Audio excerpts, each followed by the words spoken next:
Yes, white people still want a race war. Like somehow they're going to win. But I just want you to watch this little video clip of how hate continues to move forward when we're dealing with white people in America. Let's take a look at this.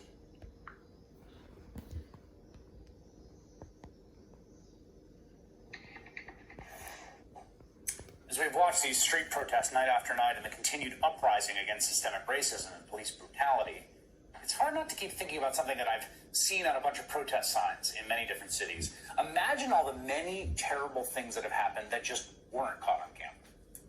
Particularly when we see disturbing stories like what just happened in Wilmington, North Carolina, which we only know about basically through sheer fluke, because a sergeant conducting an audit stumbled onto a video that had been accidentally recorded by a Wilmington police officer, and the police department, to its credit, told the public what they found.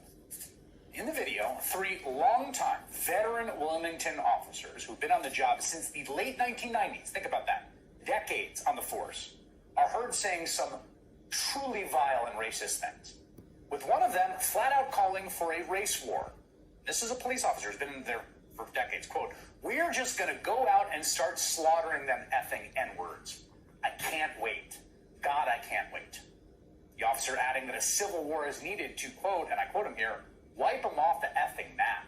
That'll put them back about 4 or 5 generations." All 3 officers have now been fired for misconduct. The city's new police chief, Donnie Williams, making the announcement yesterday. When I first learned of these conversations, I was shocked, saddened, and disgusted. There is no place for this behavior in our agency or our city, and it will not be tolerated. That was his first day on the job, one of his first actions as a head of police in that town. Now, there's so many ways this is disturbing, they're basically uncountable, but most striking to me is the resonance and meaning of these violent racist words in this particular place, Wilmington, North Carolina. It's a city that is in many ways a perfect representation of the trajectory of racial injustice in America. Because back in the late 1800s, after the Civil War and in Reconstruction, Wilmington was a thriving, fairly well-integrated town racially. That was thanks to the post-Civil War project of Reconstruction, which used the federal government to actively seek to integrate freemen and women as full citizens, to give them rights and more.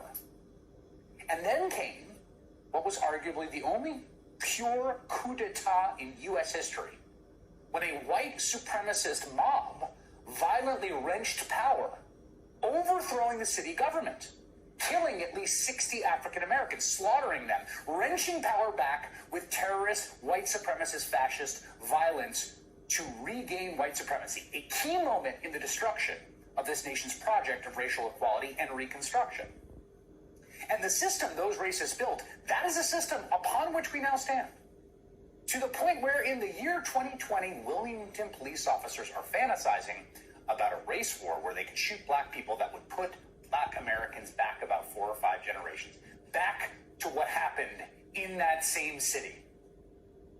And in the decades following the 1898 coup, the racist who seized power, well, they took a kind of victory lap. They erected statues, Confederate statues, to celebrate their victory, to send the message to the people they had killed and slaughtered and beaten out of power that they were in control. But last night, 2 of those statues came down on the order of city officials.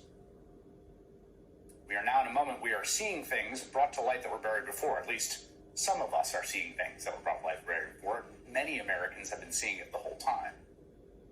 And in the city of Tucson, there's another new recording that will make your blood run cold. That's next.